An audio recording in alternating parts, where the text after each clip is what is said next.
अशुभ तिथि होती है, तो ऐसा क्यों, मतलब कॉन्ट्रडिक्शंस लगता है।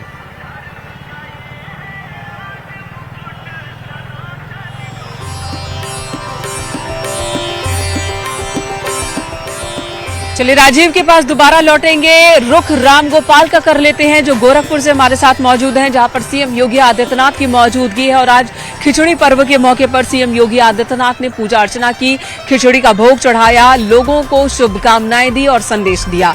रामगोपाल, आपके पास आती हूँ। सीएम योगी के आज के कार्यक्रम क्या क्या हैं, किस तरह से हैं? बिल्कुल, मुख्यमंत्री योगी आदित्यनाथ आज दिन भर गोरखनाथ मंदिर में ही मौजूद रहेंगे और यहाँ पे जो है खिचड़ी का प्रसाद वितरित किया जाएगा, उसमें रहेंगे। लेकिन इस वक्त जो तस्वीरें दिखा रहा हूँ, ये मेन मंदिर का प्रांगण है और आप देखिए यहाँ पे जो श्रद्धालु हैं वो अपनी बारी का इंतजार कर रहे हैं। चूंकि जो क्राउड मैनेजमेंट है, लाखों की संख्या में श्रद्धालु यहाँ पे आए हुए हैं, लेकिन जो क्राउड मैनेजमेंट है उस मैनेजमेंट के तहत श्रद्धालुओं को 4 से 5 जगहों पर रोका जाता है और 100 की संख्या में छोड़ा जाता है। महिलाएं और पुरुष अलग अलग। मेन मंदिर में प्रवेश करने के बाद भी 3 जगहों पे रोका जाता है। जैसे अभी एक तस्वीर आपने देखी है, एक दूसरी तस्वीर ये देखिए कि यहाँ पे आपको सिर्फ दोनों तरफ, मेरे दोनों तरफ सिर्फ लोग ही लोग नजर आ रहे हैं। और ये लोग ना सिर्फ गोरखपुर पूर्वांचल बल्कि बिहार के कई जिलों से यहाँ पे खिचड़ी चढ़ाने के लिए आए हुए हैं, साथ ही नेपाल से यहाँ पे खिचड़ी चढ़ाने के लिए आए हुए हैं। और ये जो लाइन है, ये लाइन करीब 2 किलोमीटर लंबी इसी तरीके की लाइन गोरखनाथ मंदिर के बाहर से लगी हुई है। भाई साहब, कब से खिचड़ी आप लोग चढ़ा रहे हैं? कब से? अरे 5 बजे से आए। 5 बजे से लाइन में लगे हुए हैं। कहाँ से आए हैं? तो राप्ती नगर से आए हैं। तो खिचड़ी कब से चढ़ाते हैं आप? हम लोग खिचड़ी तो 90 से चला रहे हैं। बचपन से हम लोग आते हैं, यहीं के रहने वाले हैं, बचपन से आते हैं। बचपन से आ रहे हैं आप लोग? जी जी। तो भीड़ ऐसे होती है हर बार? हर साल लाइन में लग के इंतजार करते हैं। पहली बार आए हो क्या खिचड़ी? हाँ, पहली बार है। दोस्तों के साथ खिचड़ी चढ़ाने? भाई से आ रहा हूँ, त्रिवेदी कानपुर से आए हैं? 50 लोग जाते हैं कानपुर से। 50 लोग आए हैं? हाँ, कानपुर। बोलिए बाबा की जय हो। कहाँ से आए हैं? सजनवा से। तो ये देखिए, मतलब न सिर्फ पूर्वांचल उत्तर प्रदेश बल्कि अलग अलग। कहाँ से हैं? राम जानकी नगर से हैं। कब से चढ़ाते हैं खिचड़ी? अरे बहुत दिनों से चढ़ाते हैं सर।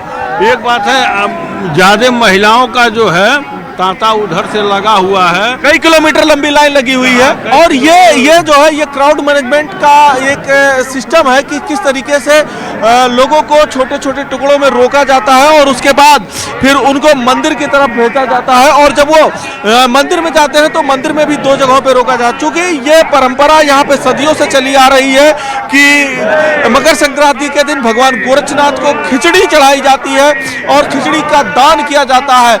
ये एक इकलौता ऐसा मंदिर है जहाँ पे भगवान को जो है खिचड़ी का दान किया जाता है। आप जाइए अन्य मंदिरों में, देखिए कि वहाँ पे 56 भोग के भोग लगते हैं, प्रसाद करते हैं। लेकिन ये जो है ऐसा भगवान गोरखनाथ है, गरीबों के एक तरीके से जो पूर्वांचल की एक भौगोलिक स्थिति हुआ करती थी, उस तरीके से भगवान गोरखनाथ को यहाँ पे खिचड़ी का दान किया जाता है। और जो श्रद्धालु यहाँ पे खिचड़ी का दान कर रहे हैं। क्राउड मैनेजमेंट की अगर हम बात करें तो एक तरफ पुरुषों की लाइन तो दूसरी तरफ महिलाओं की लाइन लगी हुई है। और महिलाएं भी लाइनों में लग के अपनी बारी का यहाँ पे इंतजार करती हैं। और वो जब उनका बैरक छूटता है तो फिर वो आगे जाती हैं और फिर जो है भगवान गोरखनाथ को खिचड़ी चढ़ाती हैं। जी बिल्कुल रामगोपाल, बड़ी संख्या में लोग पहुंचे हैं और ये सभी सिर्फ उत्तर प्रदेश के नहीं है बल्कि बिहार के हैं, दूसरे प्रदेशों से पहुंचे हैं गोरखनाथ के आशीर्वाद के लिए, खिचड़ी के प्रसाद के लिए। और मकर संक्रांति पर खिचड़ी के दान की परंपरा है, यानी कि खिचड़ी पकी हुई नहीं तो कम से कम खिचड़ी को बनाने में इस्तेमाल होने की सामग्री जो होती है वो दान करने की भी परंपरा है। इसके बारे में भी हम अपने मेहमानों से बातचीत करेंगे। इस वक्त हमारे साथ आशुतोष वार्ष्णेय जी मौजूद हैं, ज्योतिषाचार्य हैं, सुबह से बता रहे हैं कि ग्रह नक्षत्रों के हिसाब से क्या महत्व है मकर संक्रांति का, महाकुंभ का, प्रयागराज का, हमारे आचरण किस तरह से होने चाहिए। तो हमारे साथ एक और मेहमान जुड़ चुके हैं, डॉक्टर ब्रिजेंद्र मिश्रा जी हैं, वैदिक ज्योतिषाचार्य हैं। आपका भी बहुत बहुत स्वागत है न्यूज 18 पर। सर थोड़ा और पास आ जाइए, थोड़ा पास आ जाइए, ठीक है इतना। चलिए कुछ और सवालों के जवाब। अब बात हो रही थी कुंडली की। जी। देखिए इंसानों की कुंडली तो होती है, लेकिन महाकुंभ की भी कुंडली होती है, और वो कुंडली तैयार करके लाए हैं ज्योतिषाचार्य जी। इसके बारे में बताइए। जी देखिए, कुंडली का मतलब है लग्न। कोई भी इवेंट होता है, कोई भी घटना होती है, तो उस घटना से संबंधित जो ग्रह नक्षत्र होते हैं वो उसकी लग्न कुंडली पे आते हैं। तो जैसा कि देखा जाए, जो हमारा महाकुंभ है इसका प्रारंभ पौष पूर्णिमा से हुआ है। तो पौष पूर्णिमा पे जो सूर्योदय की लग्न है, धनु लग्न में कुंभ का प्रवेश हुआ है, तो ये बहुत शुभ है, क्योंकि देवगुरु बृहस्पति के कारण ही ये महाकुंभ का संयोग आया है। जो 12 साल में ये जो महाकुंभ है जी। इसका कारण है देवगुरु बृहस्पति की चाल। अगर हम लोग जाने कि देवताओं का जो गुरु हैं वो बृहस्पति ग्रह हैं, जो प्रत्येक राशि में 1 वर्ष रहते हैं।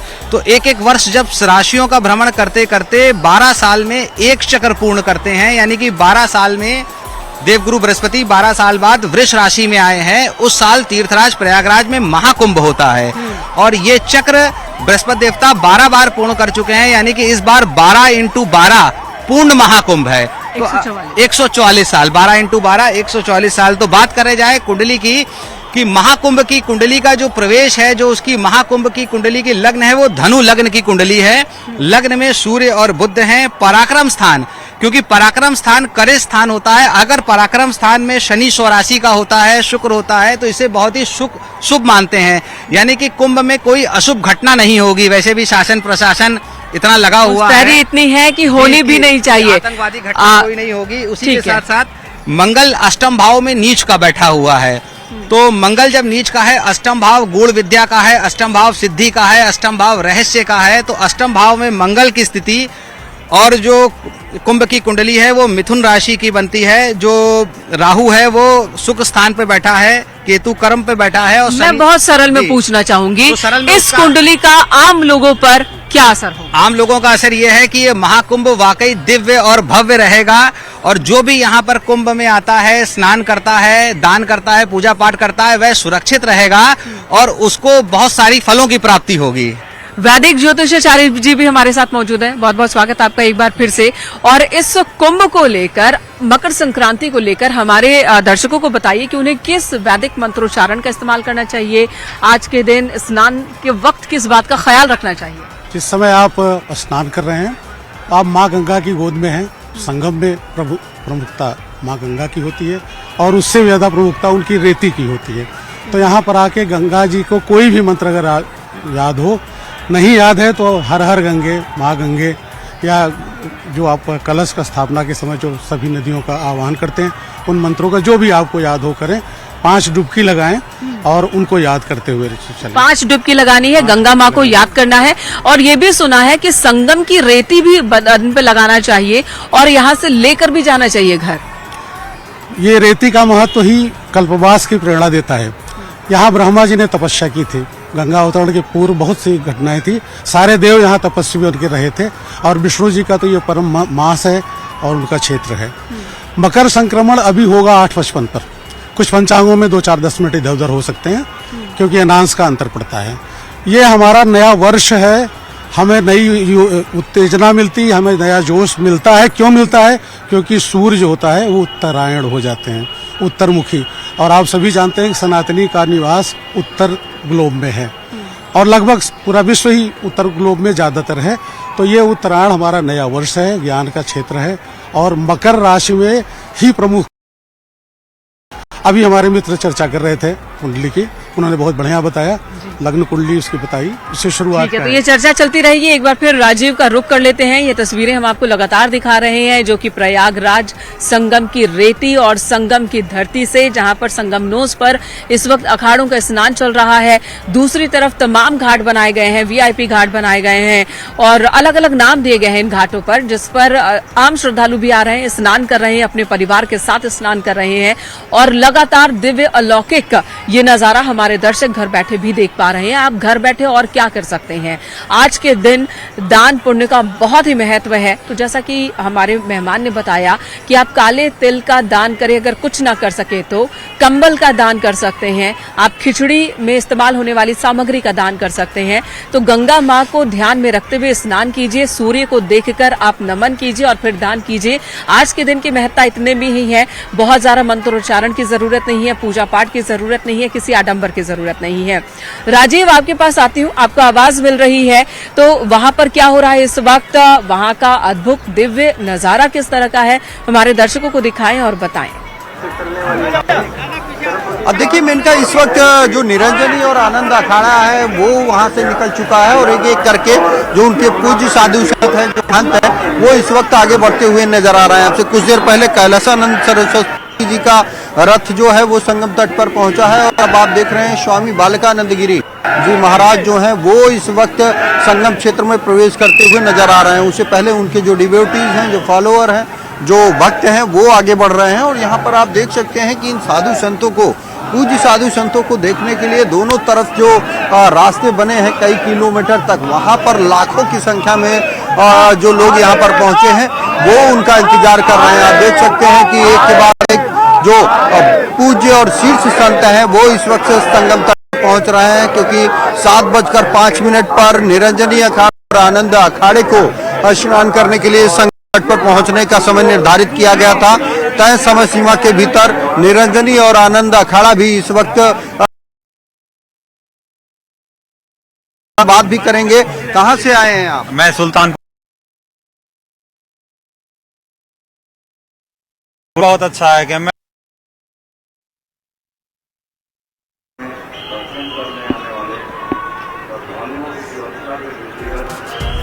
जी बिल्कुल राजीव, तो निरंजनी अखाड़े के साधु संत निकले हैं बारात की शक्ल में स्नान के लिए। और निरंजनी अखाड़े की जब बात हो रही है तो इस वक्त सबसे ज्यादा आकर्षण के केंद्र में है कमला, जो कि स्टीव जॉब्स की धर्मपत्नी है और उन्होंने कमला नाम धारण किया है। कैलाशानंद गिरी जी ने उन्हें ये नाम दिया है और वो भी क्या इस अखाड़े की बारात में वो शामिल हैं या नहीं, इस पर भी सबकी निगाहें होंगी, सब उन्हें देखना चाह रहे होंगे। हालांकि वो स्नान नहीं करेंगी आज महाकुंभ में, वो स्नान नहीं करेंगी त्रिवेणी पर।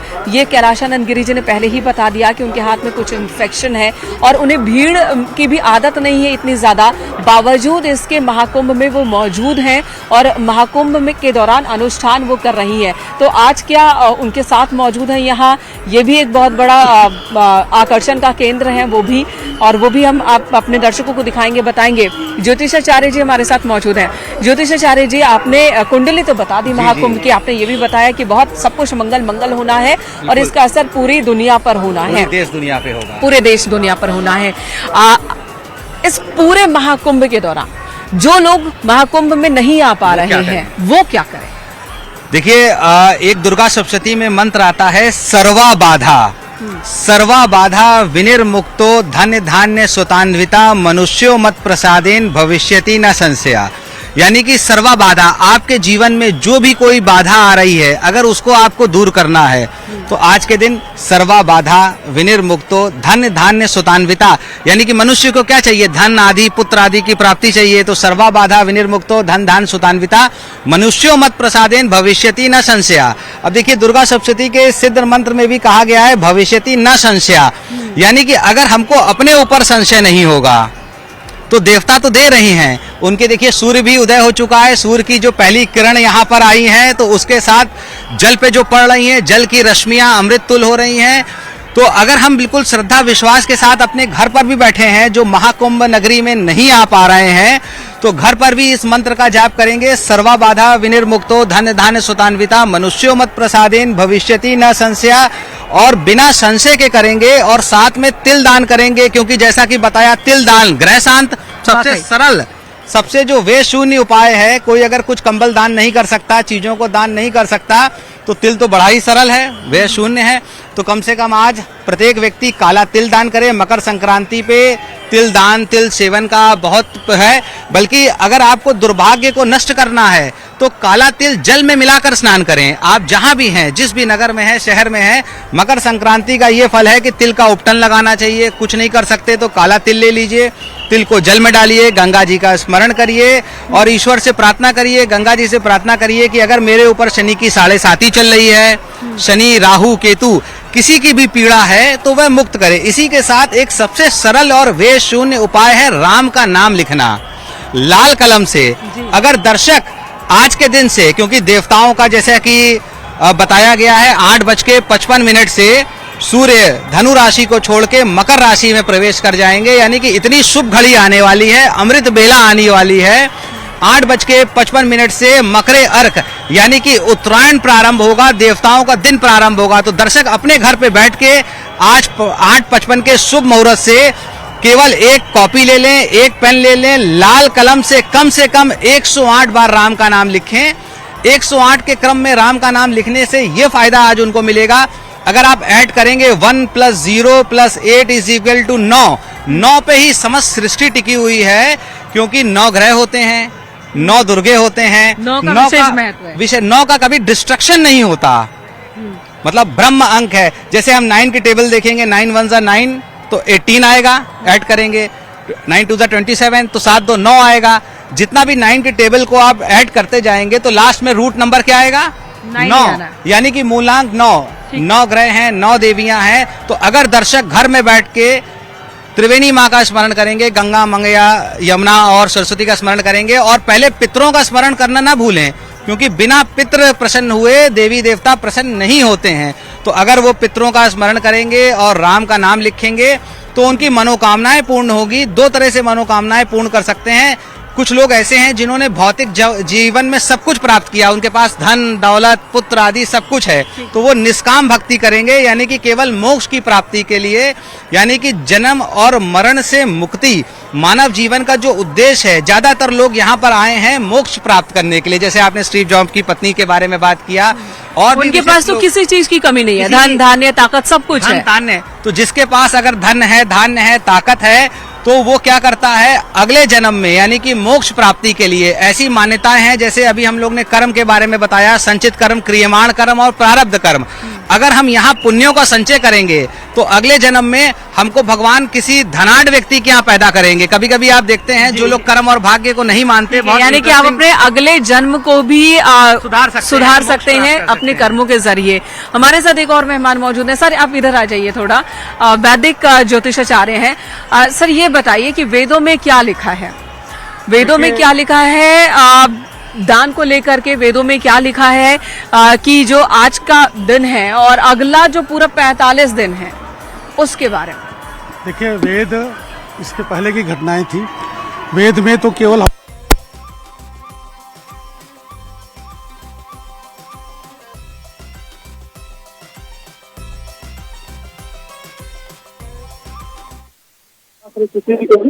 डेडिकेटेड वेदों की जब आप बात करते हैं वहाँ से अपने आप शामिल करा जाता है। आवाज सुनी गई, आवाज सुनी गई।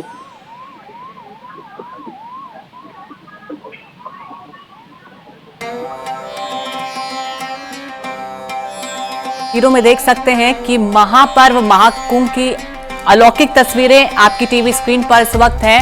महाकुंभ में आज अमृत स्नान के लिए भारी संख्या में भीड़ यहां पर पहुंची हुई है और सुबह से ही लगातार न्यूज 18 महा कवरेज कर रहा है महाकुंभ की।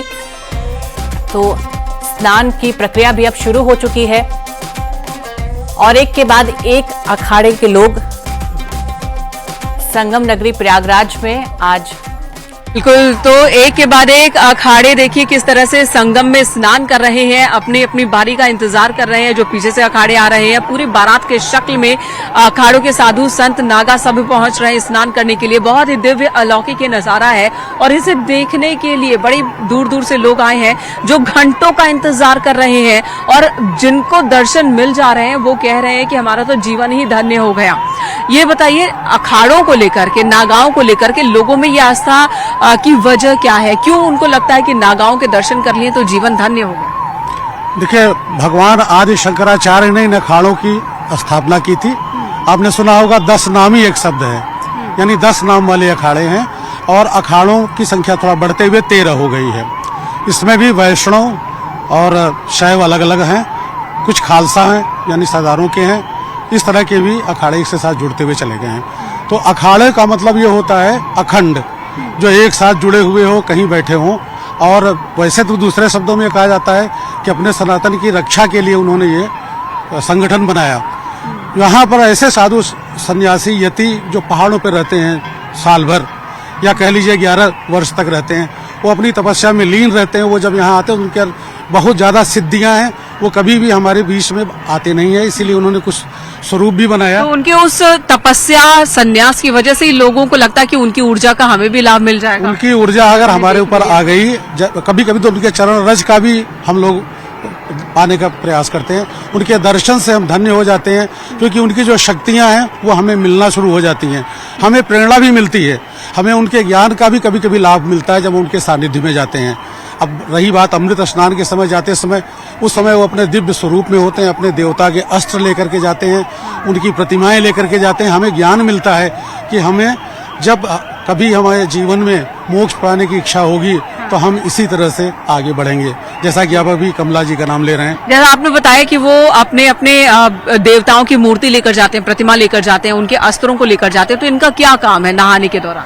उनको स्नान कराते हैं, भक्ति अस्त्रों का भी, अस्त्रों शस्त्रों का भी स्नान। पहले इष्ट देव को स्नान कराएं, दिव्य समय पर माँ गंगा के पास लेके जाएं, फिर खुद स्नान करते हैं। और नागा का एक और कंसेप्ट है, वो बच्चे हैं, माँ गंगा को माँ मानते हैं, तो एक बच्चा नंगा ही होता है। वो कहते हैं कि मैं इस स्वरूप में आना चाहता हूँ, मेरे कोई लज्जा नहीं है, मैंने अंदर ऐसी कोई प्रवृत्ति नहीं है कि मैं लज्जित हूँ, इसलिए उन्होंने नागा स्वरूप धारण किया है। दिगंबर हैं, सारी दिशाएं उनका अंबर है, भभूत लपेटते हैं। वो बताते हैं कि देखिए इस शीत लहरी में हम यहाँ रेती पर जमीन में स्नान कर रहे हैं, एक बार खा रहे हैं, हो सकता है वो लोग कुछ और तपस्या कर रहे हैं, तरह तरह की तपस्याएं हैं। कल्पवास को लेकर भी सवाल बहुत सारे होते हैं कि कल्पवास के दौरान क्या करना चाहिए। कल्पवास की भी शुरुआत हो गई है, लगभग 1 महीने तक कठिन तपस्या करते हैं जो कल्पवास में रहते हैं। महिला पुरुष बच्चे भी रहते, कई बार तो पूरी की पूरी फैमिली रहती है। कल्पवास को लेकर जो महत्ता है वो बताइए। जी देखिए, कल्पवास का व्रत है, जैसे हम लोग आम व्रत करते हैं उसी प्रकार से व्रत किया जाता है। ये बहुत कठिन व्रत है, क्योंकि कल्पवास का जो व्रत है अगर वो पूर्ण किया जाए तो कम से कम 1 महीने का व्रत होता है। माघ मास शुक्ल पक्ष की जैसे पौष पूर्णिमा आई, पौष पूर्णिमा से लेके माघी पूर्णिमा तक कल्पवास का व्रत किया जाता है। इसका महत्व ये है कि जब हम माघ के महीने में कल्पवास का व्रत रखेंगे 1 महीने, तो 1 महीने का व्रत हमको 11 महीने यानी कि आगे के 11 महीने यानी कि साल भर में एनर्जी देता है। और इस बार तो महाकुंभ है, तो महाकुंभ में कल्पवास करने का ये फल है कि 11 साल 12 साल की ऊर्जा हम लोग समाहित करते हैं। जैसे हम लोग स्वयं कल्पवास करते हैं, तो जब नॉर्मल माघ मास में कल्पवास करते हैं तो 11 महीने हमारा इतना अच्छा हो जाता है कि हमारी इम्यूनिटी बूस्ट हो जाती है, फिर रोग शोक सर्दी गर्मी दुख जीवन में प्रवेश ही नहीं कर पाता है। और महाकुंभ में कल्पवास का तो अनंत गुना फल है। करते क्या क्या है इसमें? करते जैसे तुलसीदास जी ने कहा है, माघ मकर रवि गति होई, तीरथ पति आवे सब कोई। यानी कि कैलेंडर देखने की जरूरत नहीं है, निमंत्रण की जरूरत नहीं है। माघ मकर रवि गति होई, यानी कि माघ का माह हो और रवि गति, रवि मतलब सूर्य की गति मकर राशि में हो, जैसे अभी होने वाली है। 8:55 से माघ मास में सूर्य की गति धनु राशि को छोड़ के मकर राशि में आने ही वाला है। माघ मकर रवि गति होई, तीर्थपति आवे सब कोई।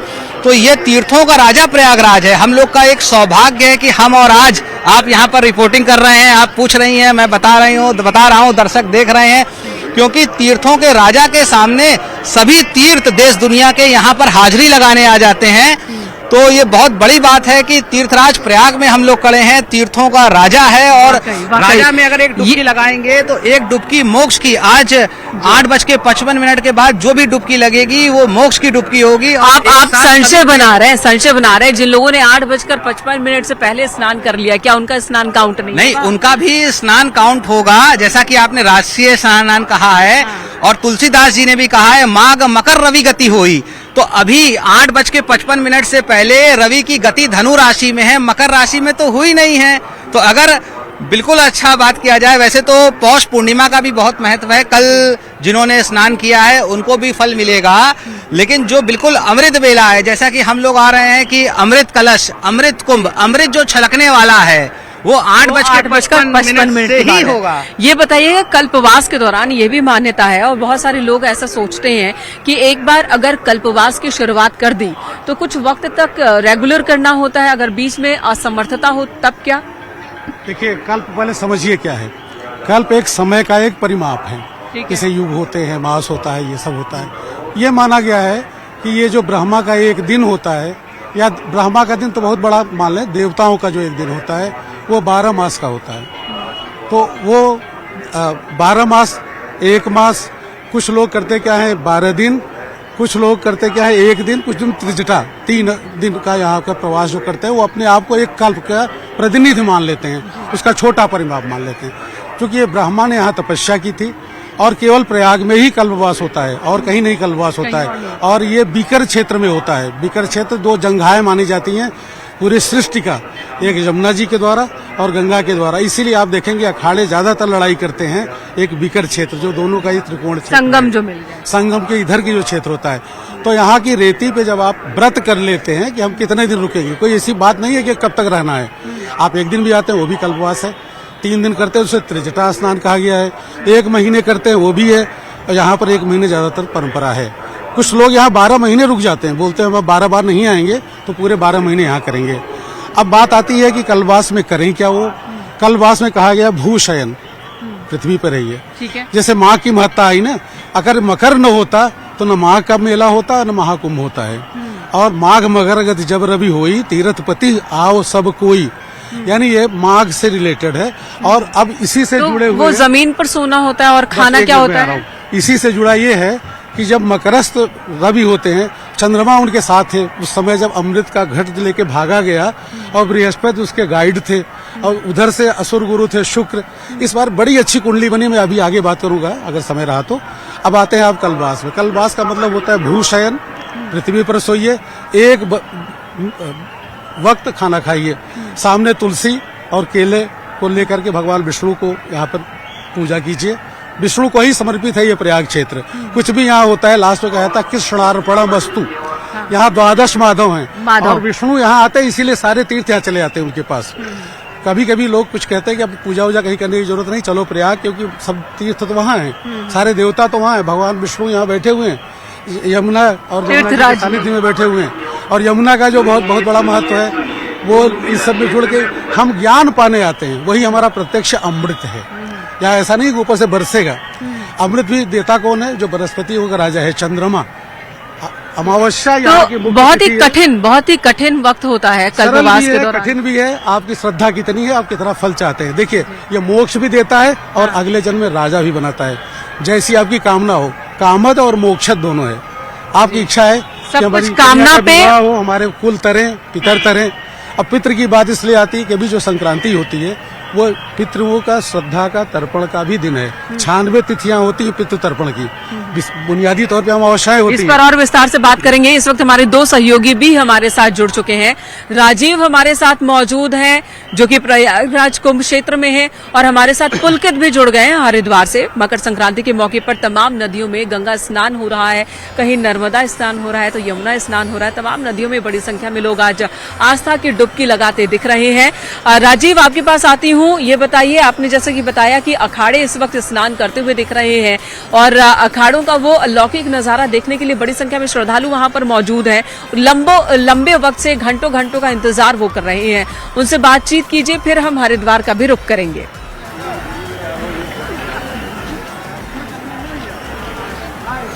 देखिए मेनका, इस वक्त जो निरंजनी और आनंद अखाड़ा है उनके जो पूज्य संत हैं वो लगातार संगम तट पर पहुंच रहे हैं अखाड़ों के स्नान के लिए। इस वक्त हमारे साथ कुछ पूज्य संत भी मौजूद है। महाराज जी, किस तरह की व्यवस्था है? बहुत बढ़िया है। हम गुजरात से आए, भावनगर। मेरा नाम श्री श्री गजराज महामंडलेश्वर किरणानंद जी महाराज है। मैं अखाड़े से हूँ और कई दिनों से हम यहाँ पे ठहरे हुए हैं। बहुत बड़ी प्रशासन की व्यवस्था है रहने की, खाने की, और बहुत बढ़िया। 9 बजे से आप लोगों का भी स्नान है? हाँ। अभी 8 बजे नहीं है, 8:30 बजे है। हाँ, हम जुड़ेंगे सबके साथ। आप देख सकते हैं कि ये गुजरात से महामंडलेश्वर से जिन्होंने बात की, हम और भी लोगों से बात करेंगे। उसके साथ ही साथ आपको दिखाएंगे कि कितना दिव्य और भव्य यहाँ पर वो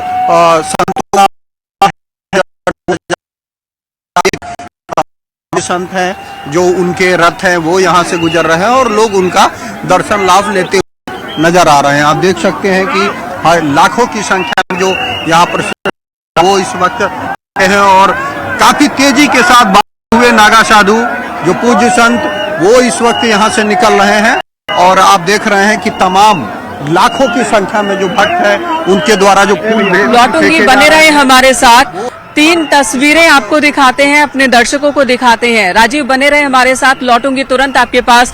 3 अलग अलग जगहों की ये तस्वीर जहां पर स्नान करते हुए तमाम श्रद्धालु नजर आ रहे हैं। अयोध्या, प्रयागराज और हरिद्वार की ये तस्वीरें देखिए जहां पर जनसैलाब इस वक्त आस्था की डुबकी लगाता हुआ दिख रहा है। प्रयागराज में तो प्रयागराज महाकुंभ का आयोजन है, अमृत स्नान हो रहा है क्योंकि आज है पहला अमृत स्नान। तो वहीं पूरे भारत में ही मकर संक्रांति के मौके पर नदियों में स्नान कर रहे हैं लोग, पवित्र जल लेकर अपने घर की तरफ जा रहे हैं। अयोध्या में भी राम की पैड़ी पर और सरयू में स्नान ध्यान करते हुए लोग दिख रहे हैं। तो प्रयागराज के बाद आप तीसरी तस्वीर देख रहे हैं हरिद्वार की, यहाँ पर गंगा में डुबकी लगाते हुए हर की पैड़ी पर स्नान करते हुए श्रद्धालुओं के सैलाब को आप देख रहे हैं। प्रशासन ने हर तरफ पुख्ता इंतजाम किए हैं, कहीं ट्रैफिक जाम ना हो इसे लेकर भी डायवर्जन किया गया है क्योंकि इन खास दिनों में लोगों की संख्या ज्यादा होती है, बढ़ जाती है। हरिद्वार में बड़ी संख्या में लोग पहुंचते हैं, यहाँ पर भी सिक्योरिटी के बहुत इंतजाम किए गए हैं, प्रशासन मुस्तैद है। ये तस्वीरें लगातार हम आपको अलग अलग जगहों की दिखा रहे हैं। न्यूज 18 पर आप मेगा कवरेज देख रहे हैं प्रयागराज महाकुंभ की और साथ ही साथ मकर संक्रांति की भी। और इस वक्त राजीव हमारे साथ जुड़े हुए हैं, राजीव का एक बार फिर से रुख करेंगे, लेकिन उससे पहले पुलकित का रुख कर लेते हैं। हरिद्वार में मौजूद है हमारे सहयोगी पुलकित। हरिद्वार का ये नजारा भी बहुत ही भव्य और दिव्य है। क्या है अनुमान प्रशासन का, कितने बड़े तादाद में आज हरिद्वार पहुंच रहे हैं लोग? जी देखिए, आज मकर संक्रांति का गंगा स्नान है और मकर संक्रांति का गंगा स्नान अगर अंग्रेजी नववर्ष के अंग्रेजी कैलेंडर के अनुसार देखें तो साल का पहला सबसे बड़ा गंगा स्नान होता है। तो अगर लोगों की तादाद की बात करें तो काफी बड़ी संख्या में, बड़ी तादाद में लोग यहाँ पर पहुंचने वाले हैं। पिछले साल भी जो है लाखों श्रद्धालु इस स्नान के दौरान पहुंचे थे, लेकिन इस बार क्योंकि कुंभ का भी आयोजन हो रहा है, जो बड़ी संख्या में जो लोग हैं जो प्रयागराज कुंभ के लिए भी पहुंचे हुए हैं, उसके बावजूद भी अंदाजा लगाया जा सकता है कि कई लाख श्रद्धालु आज शाम तक यहाँ पर गंगा में स्नान करेंगे। यही कारण है कि प्रशासन की ओर से पुख्ता इंतजाम किए गए हैं। सभी तरह की जो व्यवस्थाएं हैं वो अपनी ओर से व्यापक की गई हैं। हर की पैड़ी पर मैं इस वक्त मौजूद हूँ, तस्वीरों में दिखाना चाहूंगा कि किस तरह से बड़ी संख्या में यहाँ पर जन सैलाब लोगों का उमड़ा हुआ है। दूर दूर तक यहाँ पर सिर्फ गंगा में डुबकी लगाने वाले श्रद्धालु यहाँ पर सिर्फ नजर आ रहे हैं। सुबह 4 बजे से, ब्रह्म मुहूर्त से ये जो सिलसिला है ये गंगा स्नान का ये लगातार जारी है। लोग यहाँ पर लगातार हर की पैड़ी पर पहुंच रहे हैं, ब्रह्म कुंड में गंगा का स्नान कर रहे हैं, गंगा में आस्था की डुबकी लगा रहे हैं और उसके बाद यहाँ से रवाना हो रहे हैं। पुलिस प्रशासन की ओर से व्यापक इंतजाम यहाँ पर किए गए थे। जितनी भी पुलिस फोर्स की तैनाती गंगा स्नान के लिए मेला क्षेत्र में की गई है उसकी पूरी तरह से पुलिस ब्रीफिंग कर दी गई थी। हजारों की तादाद में यहाँ पर पुलिस फोर्स, जो पुलिसकर्मी है, अधिकारी है, अन्य कर्मचारी है, वो सब यहाँ पर तैनात की गई है। सुरक्षा व्यवस्था के मद्देनजर मेला क्षेत्र को 8 जोन में बांटा गया है और 28 सेक्टर बनाए गए हैं। ट्रैफिक का डायवर्जन प्लान भी यहाँ पर लागू किया गया है। अगर किसी भी तरह की कोई अव्यवस्था होती है कि जाम की स्थिति बनती है तो ट्रैफिक को डाइवर्ट किया जाएगा और भारी वाहनों का प्रवेश जो है वो हरिद्वार शहर में प्रतिबंधित रखा गया है। कल रात से ये पूरा प्लान लागू हो गया है। अभी तक स्नान जो है सुचारू रूप से चल रहा है और अनुमान है प्रशासन का कि आज शाम तक कई लाख जो श्रद्धालु हैं वो हरिद्वार पहुंचेंगे और गंगा में आस्था की डुबकी लगाएंगे। मकर संक्रांति के अगर गंगा स्नान के अगर महत्व की बात करें तो मकर संक्रांति के स्नान का काफी बड़ा महत्व बताया गया है शास्त्रों में। यही कारण है कि दूर दूर से जो श्रद्धालु है, आज की अगर हम बात करें तो लौटेंगे आपके पास। तो हरिद्वार से भी हम आपको दिखा रहे हैं, हमारे दर्शक देख पा रहे हैं कि वहां पर भी लोगों में उत्साह दिख रहा है, एनर्जी दिख रही है और स्नान के लिए पहुंच रहे हैं। मकर संक्रांति के मौके पर दान की भी परंपरा है तो यहाँ पर दान भी कर रहे हैं, बहुत सारे लोग दीप दान करते भी दिख रहे हैं। रुक एक बार फिर से कर लेते हैं राजीव का, कुंभ क्षेत्र में मौजूद है। राजीव, अखाड़ों का स्नान चल रहा है जिसे आप कह सकते हैं कि अखाड़े जो साधु संत है, लेकिन महाकुंभ के दौरान इनकी जो राजसी ठाट बाट होती है वो देखने को मिलती है, इनकी रौनक, इनकी ठसक देखने को मिलती है। और जब निरंजनी अखाड़े की यात्रा निकली, बारात के शक्ल में तमाम साधु संत निकले, तो सबकी निगाहें ढूंढ रही थी कमला को। क्या वो साथ में थी?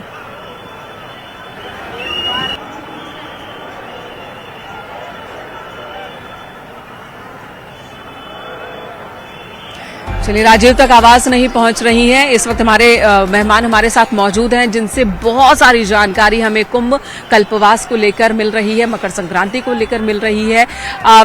ये बताइए, पहले के मुकाबले अब सनातन को लेकर रिसर्च भी बढ़ गया है और अलग अलग जो हमारी विधियां हैं, कर्मकांड है, उसे लेकर रिसर्च किया जा रहा है। कल्पवास को लेकर साइंटिफिक रिसर्च अभी तक कहां और क्या किस तरह से, किस एंगल में हुआ है और क्या मिला है उससे? जैसे तीर्थराज प्रयाग में एक डॉक्टरों के पैनल में, जिसमें सारे सरकारी डॉक्टर हैं, एमडी हैं, डीएम कार्डियो हैं, लखनऊ के डॉक्टर्स हैं, प्रयागराज के सरकारी डॉक्टर्स हैं, तो एक बुक लिखी गई है हॉरोस्कोप एंड स्टेथोस्कोप। मतलब डॉक्टर का जो स्टेथोस्कोप है एंड हॉरोस्कोप, यानी कि राशियां। हाँ, राशियां, हॉरोस्कोप एंड स्टेथोस्कोप। देखिए सिमिलर वर्ड है, हॉरोस्कोप एंड स्टेथोस्कोप, दोनों में स्कोप आता है।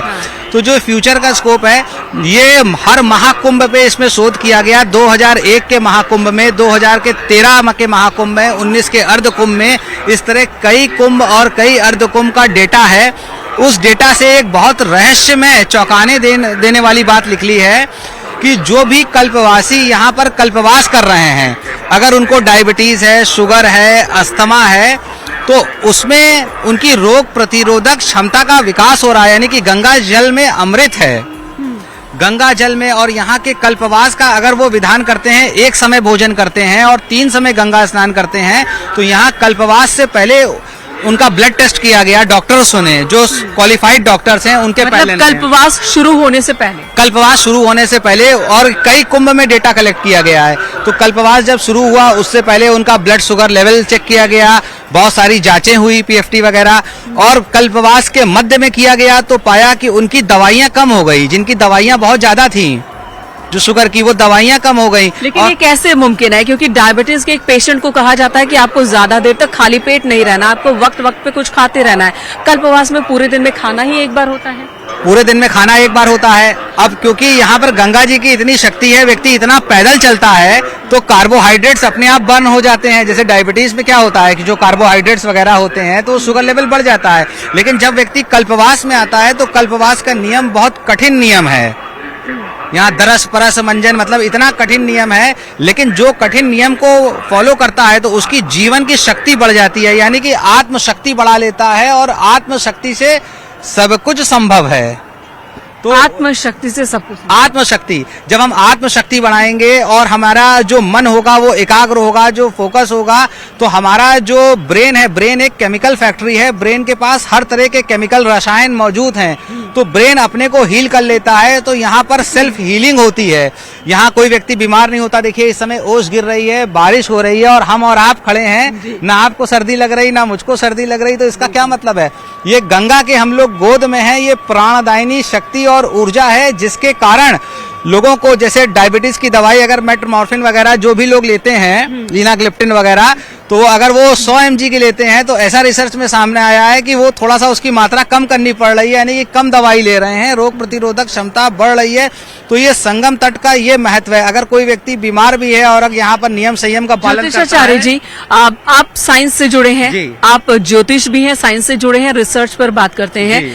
आम पब्लिक के लिए मैं पूछूंगी, आम श्रद्धालु जो कल्पवास को, कुंभ में आने को, यहाँ के स्नान को, ईश्वर की साधना को इस तरह से देखते हैं कि हमें कष्ट सहना ही होगा, कष्ट सहेंगे तभी ईश्वर प्रसन्न होंगे। और एक बार कल्पवास को लेकर अगर ये प्रण ले लिया कि उन्हें कितने साल तक कल्पवास करना है, कितनी बार करना है, तो अगर बीच में कोई परेशानी आती है स्वास्थ्य संबंधी, तब भी वो अपनी उस शपथ पर, प्रण पर कायम रहते हैं। तो उन्हें आप क्या कहेंगे? जी, जैसे देखिए हमारे जीवन में सुख दुख एक तरह से बराबर है, दिन और रात बराबर है। अभी दिन है तो रात है। तो जो कुंभ में यहाँ पर आ रहे हैं, जो कम से कम 10 किलोमीटर पैदल चल रहे हैं, 12 किलोमीटर पैदल चल रहे हैं, तो सारा कष्ट यहीं खत्म हो जाएगा। तो हमारे जो जीवन का कष्ट का कोटा है, हर आदमी के जीवन में कष्ट का कोटा और सुख का कोटा अलॉटेड है। तो हम लोग जो यहाँ पर आते हैं, जो तपस्या करते हैं, जो इतना पैदल चलते हैं तो हमारा कष्ट दुख वहीं खत्म हो जाता है। और जब हम हर हर महादेव जय गंगा मैया बोल के स्नान करते हैं तो गंगा जी की ऐसी शक्ति शरीर पे आती है, क्योंकि गंगा जल पहाड़ों से आ रहा है, उसमें जड़ी बूटियां वगैरह, और सरकार भी स्वच्छ गंगा जी का जो मिशन है वो सब कर रही है। बिल्कुल। तो उसके कारण गंगा में वाकई शक्ति है। जिसको विश्वास ना हो वो महाकुंभ के दिव्य मुहूर्त में आए और मकरे अर्क यानी कि 8:55 के बाद एक गोता लगा के देखे। और पहला गोता जो लगाए वो अपने पितरों के नाम का लगाए, दूसरा गोता अपने लिए लगाए, और अगर कोई घर का प्रियजन नहीं आया है तो तीसरा गोता उसके नाम का लगाए। जैसा कि अभी हम लोग ने बताया था सिंक्रोनाइजेशन, तो आप यहाँ बैठ के अपने पितरों के साथ सिंक्रोनाइजेशन कर सकते हैं। यहाँ बैठ के जो घर के सदस्य नहीं आए हैं उनके नाम का भी सिंक्रोनाइजेशन कर सकते हैं। चौथा गोता किसके नाम? और जैसे आपको ग्रहों की पीड़ा है, अगर आपको ग्रहों के बारे में नहीं जानते हैं तो 9 ग्रहों के नाम एक एक डुबकी लगाइए, क्योंकि ये तीर्थों का राजा है। यहाँ पर सारे तीर्थ नतमस्तक हो जाते हैं। त्रिवेणी के आगे सारे ग्रह नक्षत्र ठहर जाते हैं, क्योंकि यहाँ पर 33 कोटि देवी देवता यहाँ पर अदृश्य रूप में विराजमान होते हैं। किन्नर से लेके नर लेके नारायण लेके सारे जो हैं देवी देवता यहाँ पर उपस्थित होते हैं। मनुज धनुज और यही वजह है कि बहुत सारे लोग ये भी कहते सुने गए हैं कि ये देवताओं का ही आशीर्वाद है कि इतना बड़ा आयोजन जो सदियों से चल रहा है, कब से कुंभ की शुरुआत हुई किसी को सही तारीख नहीं पता है, और लेकिन जब से आयोजन की शुरुआत हुई है ये बदस्तूर जारी है। बहुत बार रोकने की कोशिश की गई, बहुत बार इसे कम करने की कोशिश की गई जब मुगलों का शासन था या अंग्रेजों का शासन था, लेकिन कभी भी ये रुका नहीं। हर बार अपने तय वक्त पर, निर्धारित वक्त पर आयोजित होता रहा, और बड़ी तादाद में लोग तब भी आते थे जब संचार की सुविधा नहीं थी, जब यातायात की बहुत सुविधा नहीं थी, और अब तो लोगों की संख्या बढ़ गई है जब व्यवस्था और ज्यादा सुव्यवस्थित हो गई है। यहाँ एक छोटे से ब्रेक के लिए रुकना होगा, लेकिन ब्रेक पर जाने से पहले आपको एक तस्वीर यहाँ की भी दिखा देते हैं। जो बदलता हुआ मौसम उसका नजारा आपको दिखा दें कि इस मंच से महाकुंभ का ये क्षेत्र कैसा दिख रहा है। आपको दूर दूर तक टेंट सिटी दिख रही होगी, दूर दूर